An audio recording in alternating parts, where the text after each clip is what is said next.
High students, welcome to my YouTube channel M Das maths tuition. आजकेर class 6 कोषे देखी 9 class 6 कोषे देखी 9 शतकरा chapter एकदम most important अंक कराबो 14 থেকে 20 पर्यन्त एकदम आसबेई आसबे प्रत्येकटा परीक्षाय एगुलो एकदम आसबेई यदि पोर्शने थाके अर्थात सेकेंड यूनिटे आसबेई आसबे 14 থেকে 9 20 14 থেকে 20 मोस्ट इम्पोर्टेंट अंकगुलो आछे। माई डियर स्टूडेंट्स, তোমরা দেখতে থাকো মন দিয়ে ধীরস্থিরভাবে একদম না টেনে ভালো করে দেখো, শিখতেই হবে এবং আসবেই আসবে একদম 100% গ্যারেন্টি দিয়ে বলছি এগুলো আসবেই আসবে। তো প্রথমে 14 দাগেরটাতে আছে একটি বিশেষ ধরনের পিতলে 70% তামা আছে, বাকিটা আছে দস্তা। তাহলে 20 কেজি পিতলে কত কেজি দস্তা আছে দেখো, পার্সেন্টেজ দেওয়া আছে তামা, পার্সেন্টেজটা দেওয়া আছে, পার্সেন্টেজ দেওয়া আছে তামা। তাহলে তামা আছে 70% মানে 70/100, পার্সেন্ট মানে কি 100 এবং মোট কত 20 কিগ্রা। বুঝতে পেরেছ? পিতলে 70% তামা, পিতলটা কত 20 কিগ্রা, 20 কিগ্রা। এর একটা জিরো, এর একটা জিরো, একটা জিরো কেটে দিলাম, 7 দিয়ে 14 কিগ্রা বেরোলো। 14 কিগ্রা কি বেরোলো? তামা। কিন্তু উত্তর কি চেয়েছে? ওই পিতলে কত দস্তা আছে, অতএব দস্তা আছে। মোট কত ছিল? মোট ছিল 70, তার মধ্যে তামা কত 14। ভালো করে বোঝো, চেয়েছে কিন্তু দস্তা, পার্সেন্টেজ দেওয়া আছে, শতকরা দেওয়া আছে তামা, তাই তামা 70%, 70/100 গুণ মোট কত পিতল 20 কিলো, সেই জন্য 20 দিয়ে গুণ করলাম। তামা আর দস্তা দিয়ে পিতল তৈরি হয়, এটাও তোমরা জানলে, ভৌতবিজ্ঞানের ব্যাপার। তামা এবং দস্তা দিয়ে পিতল তৈরি হয়। তাহলে তামা কত 14 কিলো আর মোট পিতল 70 কিলো, তামা বাদ দিয়ে দিলাম, তাহলে পড়ে থাকবে দস্তা। এটা তোমরা নিচে নিচে করে বাদ দেবে। হ্যাঁ, 10-এ 4 বাদ গেলে 6, এখানে 6, 6-এর 1 বাদ গেলে 5, তাহলে এত কিগ্রা। এটা হয়ে গেল এত কিগ্রা। এটা উত্তর হয়ে গেল 14 দাগের। একদম সহজ, অথচ আসে, সহজ অথচ আসবে পরীক্ষায়। এরপরে দেখো, এরপরের অঙ্কটা আছে 15 দাগে চিনির দাম বাড়ায় কোনো এক ধরনের বলেছে 4% চিনি ব্যবহার কমে দেবে। এখন প্রতিদিন আমরা 625 গ্রাম চিনি ব্যবহার করি, কমানোর পর প্রতিদিন কত গ্রাম চিনি ব্যবহার করব এবং প্রতিদিন কত গ্রাম চিনি কম ব্যবহার করবো আর কত গ্রাম করবো। দেখো 4% কমেছে, ব্যবহার কমে কত 4%। 15 দাগে চিনির ব্যবহার কমে কত 4%, ব্যবহার কমে কত 4%।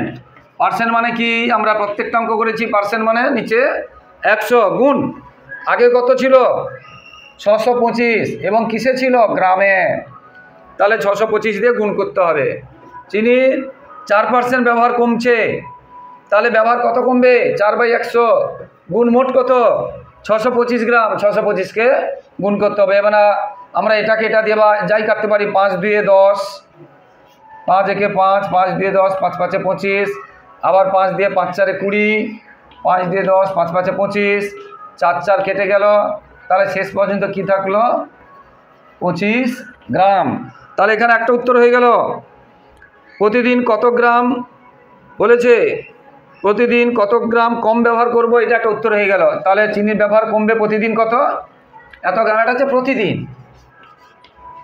প্রতিদিন, মাসে নয়, বছরে নয়, প্রতিদিন। হয়ে গেল একটা উত্তর। এবারে বলছে তাহলে প্রতিদিন কত ব্যবহার করব, এটা হচ্ছে কমবে, ব্যবহার কমবে। আগে ব্যবহার কত ছিল? 625, এখন কমছে কত 25, তাহলে এখন কত ব্যবহার করব? বিয়োগ করব 600। ঠিক আছে? তাহলে বলেছে কমানোর পর প্রতিদিন কত চিনি ব্যবহার করব। তাহলে কমানোর পর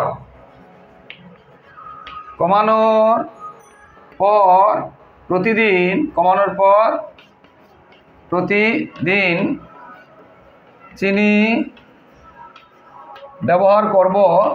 তাহলে কি হবে?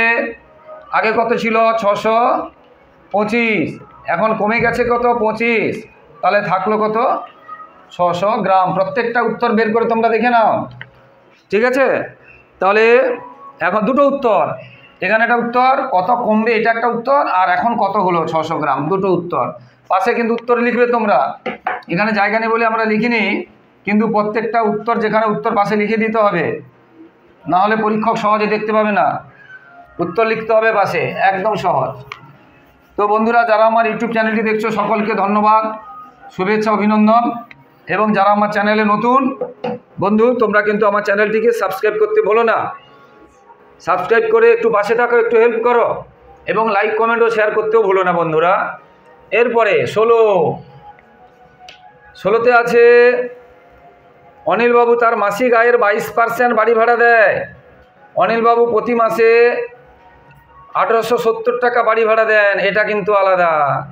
এখানে হচ্ছে 22% আয়ের 22% বাড়ি ভাড়া দেয়, এটা কিন্তু প্রতি মাসে তিনি 1870 টাকা বাড়ি ভাড়া দেয়। এটা মোট আয় বলেনি, যেটা আমরা যেটা প্রত্যেকটা করালাম 22/100 গুণ, এটা হবে না, আমি বোঝাচ্ছি এমনি, এটা কিন্তু হবে না, বোঝাচ্ছি। এটা করব না, কেন করব না? এটা আয়ের 22%, তাহলে আয়টা দরকার, কিন্তু এটা তো আয় নয়, এটা হচ্ছে বাড়ি ভাড়া। যদি আয় এটা বলতো তাহলে আমরা এটা করতাম, এটা হচ্ছে তফাৎ অঙ্কের। আয়ের 22%, তাহলে এই 100 টাকা আয় হলে 22 টাকা বাড়ি ভাড়া দিচ্ছে। আর এখানে যদি বলতো 1870 টাকা আয়, তখন এটা হতো, কিন্তু 1870 টাকা আয় নয়, 1870 টাকা হচ্ছে বাড়ি ভাড়া। 1870 টাকাটা কি? বাড়ি ভাড়া। তখন আমরা কি করব?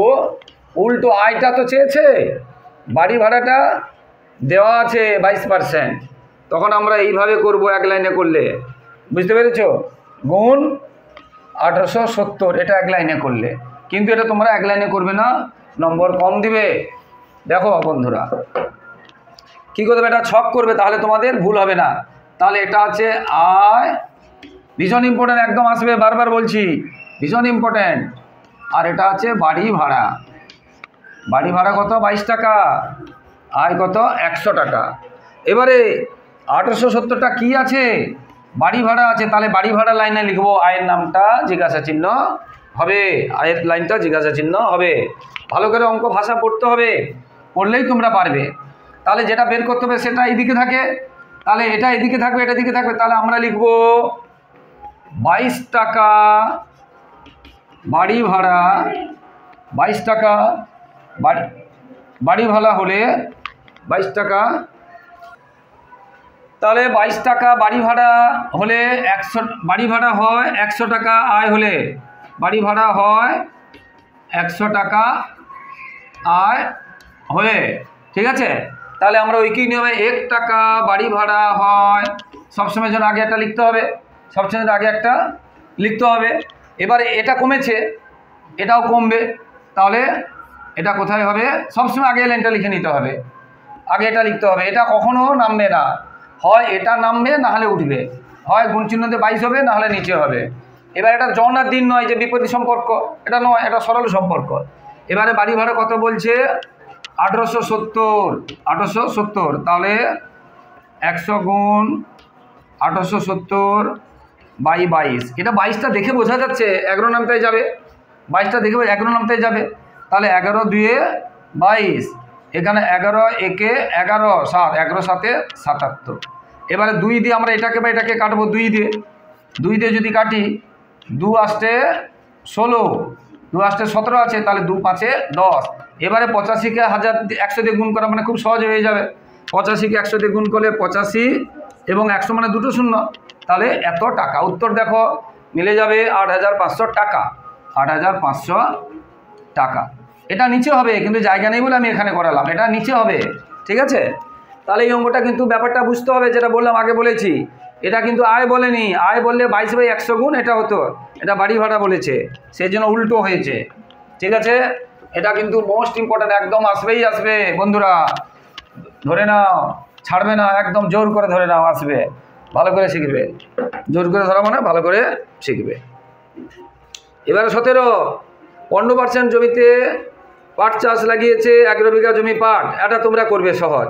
এবার 18, মাসিক খরচের বলেছে, আমাদের পরিবারের মোট মাসিক খরচের এত টাকা খাবার জন্য, আর অন্যান্য খরচ আছে এত টাকা। খাবার খরচ 10% বাড়িয়ে অন্যান্য খরচ 16% কমালে মোট খরচ বাড়বে না কমবে? দেখো, খাবার খরচ 10% বাড়বে, খাবার খরচ 10% বাড়বে, ঠিক আছে? তাহলে খাবার খরচ বাড়ে 10%, 10 মানে কি 10/100 গুণ খাবার খরচ, খাবার খরচের কথা বলছে, গুণ খাবার খরচ কত আছে 4750 টাকা। এ প্রচুর খায় এরা, বুঝছো, অনেক টাকা খরচ হয়ে গেছে। আচ্ছা, এর একটা জিরো কেটে দিলাম, এর একটা জিরো কেটে দিলাম, তাহলে 475 টাকা খাবার খরচ বাড়ে, খাবার খরচ বাড়ে। আর অন্যান্য খরচ 16% কমে, অন্যান্য খরচ কমে 16%, মানে কত 16/100 গুণ অন্যান্য খরচ কত, অন্যান্য খরচ 5900 টাকা। এর একটা শূন্য, এর একটা শূন্য, এটা শূন্য কেটে দিলাম। এবারে তোমাদের কি করতে হবে, এটাকে গুণ করতে হবে। তোমরা মুখে মুখে করবে না, ভুলে যাবে, ঠিক আছে। যে 16 নামটা জানো সে 16 নামটাই করে নেবে, ঠিক আছে। যে 16 নামটা জানো 16 নামটাই করে নেবে, বুঝতে পেরেছো। 144 হয়, আর নাহলে 6 দিয়ে গুণ করবে, ঠিক আছে। 6 9 54, 4 হাতে থাকলো 5, 6 5 30, 5 35, 1 9 9, 1 5 5, তাহলে 4 9 5 14, 4 হাতে থাকলো 1, 5 4 9, তাহলে এটা হলো কত 944 টাকা। এটা তোমরা গুণটা কিন্তু ঠিক করবে। 9 6 54, 4 হাতে থাকলো 5, 6 5 30, 5 35, হ্যাঁ 9 5 14, 5 3 8 9, ঠিক আছে। গুণটা তোমরা একটু দেখে নেবে, ব্যাস। এবারে দেখো, তাহলে আমরা দেখলাম এটা খরচটা কমেছে, এটা বেড়েছে। তাহলে কমাটা 900, বাড়াটা 400, তাহলে মোট কমেছে বেশি। এটা বেশি না এটা বেশি, এটা বেশি।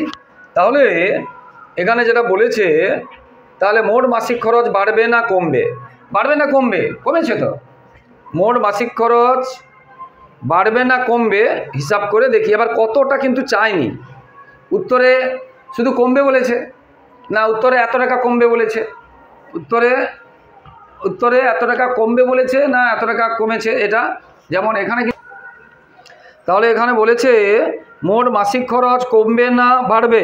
আমরা এখান থেকে বলতে পারি এটা কি হচ্ছে, কমেছে, কম, এটা কমটা 900, বাড়াটা 400, কিন্তু কত কমেছে। যদি বলে মোট মাসিক খরচ কমে, তাহলে আমরা লিখব মোট মাসিক খরচ কমে। তাহলে এইটা থেকে এটা বিয়োগ করতে হবে, বিয়োগ করলে আমরা কত পাবো 469 টাকা। এটা উত্তর আছে, এটা উত্তর আছে, হ্যাঁ।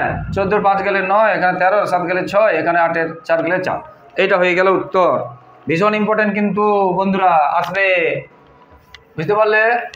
এরপরে আগের অঙ্কগুলো শর্ট করেছি, ওটা তোমরা যদি বেশি নম্বর হতেও নম্বর দিয়ে দিবে, বেশি নম্বরে করা যায়। এবারে 19-এরটা একদম মোস্ট ইম্পর্টেন্ট, সব থেকে বেশি 19-এটা সব থেকে বেশি ইম্পর্টেন্ট। 19-এরটা বর্তমান জনসংখ্যা কোনো শহরে 26,250, বার্ষিক 4% হারে কমে না বাড়ে, বাড়ে। তাহলে প্রথম বছর বাড়ে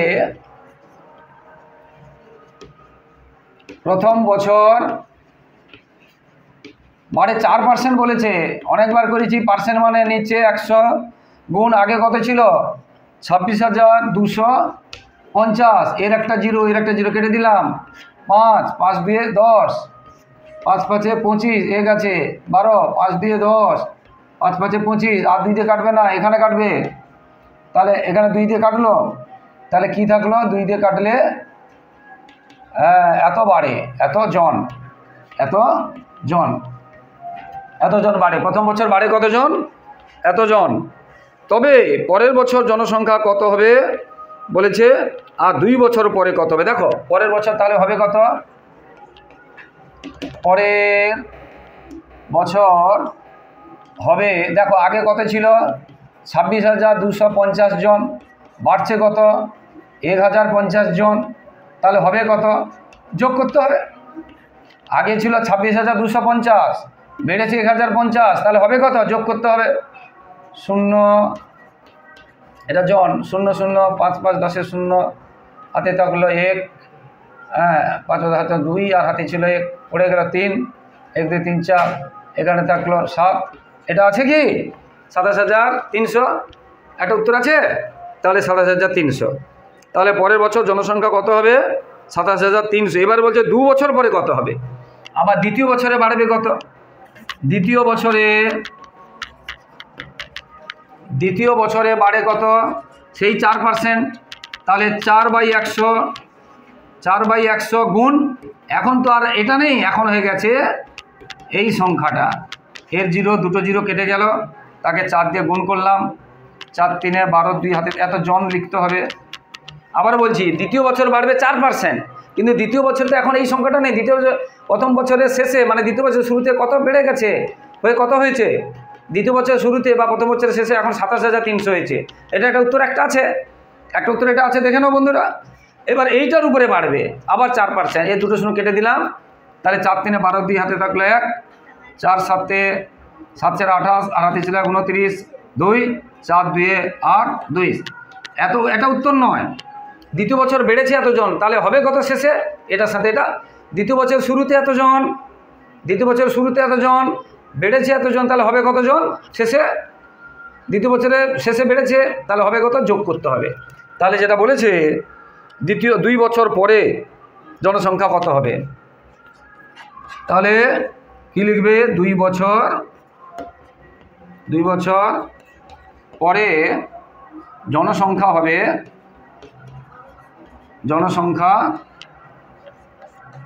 এখানে লিখেছি। তাহলে আগে কত ছিল, দ্বিতীয় বছরের শুরুতে 27,300, বাড়ছে কত, 1092, তাহলে হবে কত, যোগ করতে হবে, 92 যোগ হয়ে গেল, এখানে 3 থাকলো, এখানে 2 থাকলো, আর 8 থাকলো, 28,392। উত্তর দেখো বন্ধুরা, নিশ্চয়ই হয়েছে, উত্তর হয়েছে। এবারে বন্ধুরা এরপরে কি করতে হবে, আমাকে একটু সহযোগিতা করতে হবে। কি সহযোগিতা করবে, আমার চ্যানেলটিকে তোমরা কি করবে, সাবস্ক্রাইব করবে, লাইক করবে, কমেন্ট করবে, এবং পাশে থাকা বেল আইকনটা প্রেস করে অল নোটিফিকেশান অন করে দেবে, যাতে সমস্ত ভিডিও তোমাদের কাছে একদম প্রথমে পৌঁছে যায়। তাই বন্ধুরা যারা আমার চ্যানেলে নতুন, তোমরা কিন্তু চ্যানেলটিকে সাবস্ক্রাইব করতে ভুলো না, এখনই সাবস্ক্রাইব করে দেবে ভিডিওটা শেষ হওয়ার সঙ্গে সঙ্গে, বুঝতে পেরেছো। এরপরে লাস্ট অঙ্ক 20 আসবে, কিন্তু তার মধ্যে 19টা সব থেকে বেশি ইম্পর্ট্যান্ট, আর বললাম 16টা সব থেকে বেশি ইম্পর্ট্যান্ট, 19 আর 16, বুঝতে পেরেছো। আচ্ছা এরপরে তবে যে কোনো অঙ্ক আসতে পারে।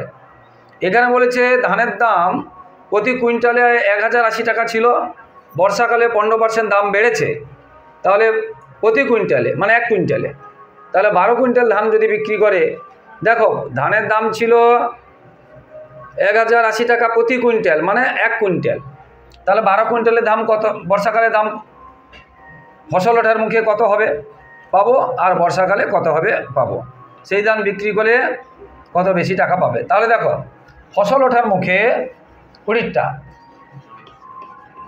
ফসল ওঠার মুখে চকগুলো ভালো না, একটাও চক ভালো না। দেখো ফসল ওঠার মুখে 12 কুইন্টাল ধানের দাম কত হবে, এটা 12 কুইন্টাল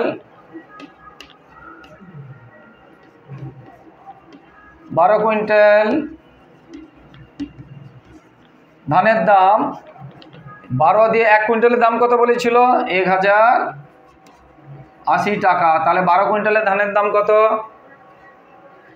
12 কুইন্টালের ধানের দাম কত, 12 দিয়ে গুণ করতে হবে, 1 কুইন্টাল ধানের দাম ফসল ওঠার মুখে 1 কুইন্টাল ধানের দাম 1080 টাকা। লোকটা 12 কুইন্টাল ধান আছে, তখন না বিক্রি করে, পরে বিক্রি করবে বর্ষাকালে, তাহলে 12 কুইন্টাল দাম কত বের করতে হবে। তাহলে 12 0 0, 12 8 96, শূন্য থাকার জন্য পুরোটা বসে গেল। আবার দেখো 12 গুণ করবে তোমরা, আর কিছু না, 12 0 0, 12 96, 0 বসে গেল, 12 একে 12। যদি ফসল ওঠার সময় বিক্রি করতো কত পেত, 12,960 টাকা। কিন্তু বর্ষাকালে বিক্রি করলে 15% বেশি পাবে, 15% বেশি পাবে বর্ষাকালে বিক্রি করলে। তাহলে বর্ষাকালে বিক্রি করলে বেশি কত পাবে, বর্ষাকালে বিক্রি করলে বেশি কত পাবে বলেছে 15%। তাহলে 15% মানে কি 15/100 গুণ মোট যে দামটা কত টাকা 12,960 টাকা। এর একটা শূন্য এর একটা শূন্য কেটে দিলাম, 5 2 10, 5 3 15, এটা 2 দিয়ে কাটবে, 2 6 12, 2 4 8, 2 8 16, তাকে আবার 3 দিয়ে গুণ করতে হবে, 3 8 24, হাতে থাকলো 2, 3 4 12, 14 4 হাতে থাকলো 1, 3 6 18 একে 19। এইবারে দেখো এটা উত্তর আছে কিনা। ঠিক আছে, তাহলে 1 কুইন্টালের দাম ছিল ফসল ওঠার সময় 1080 টাকা, সে 12 কুইন্টাল ধান পেয়েছে, তাহলে 12 কুইন্টালের দাম কত হবে 12 দিয়ে গুণ করতে হবে। এটা যদি ফসল ওঠার সময় বিক্রি করে এই টাকাটা সে পাবে। কিন্তু বর্ষাকালে 15% দাম বেড়েছে, 15% মানে 15/100, এবং মোট দাম কত 12,960 টাকা, তাহলে এটা বেশি পাবে, করলে সে বেশি পাবে। হয়ে গেল বন্ধুরা, ভীষণ ইম্পর্টেন্ট অঙ্ক, একদম আসবেই আসবে, বারবার বলছি আসবেই আসবে। তাই বন্ধুরা মন দিয়ে দেখবে, ভিডিওটা পুরো না টেনে দেখবে, ধীরস্থিরভাবে দেখবে। যারা আমার ভিডিওটি দেখছো সকলকে আন্তরিক শুভেচ্ছা অভিনন্দন ধন্যবাদ। আর যারা আমার চ্যানেল নতুন, আমার প্রিয় ছাত্রছাত্রী এবং যারা চ্যানেল দেখছেন, হ্যাঁ অবশ্যই আমার চ্যানেলটিকে সাবস্ক্রাইব করে একটু পাশে থাকুন এবং শেয়ার করবেন, লাইক ও কমেন্ট করবেন, এবং পাশে থাকা যে বেল আইকনটা প্রেস করে অল নোটিফিকেশান অন করে দেবেন, যাতে সমস্ত ভিডিও তোমাদের কাছে একদম পৌঁছে যায়। সবাই খুব খুব ভালো থাকো, সবার ভবিষ্যৎ ভালো হোক। জয় হিন্দ, বন্দে মাতরম।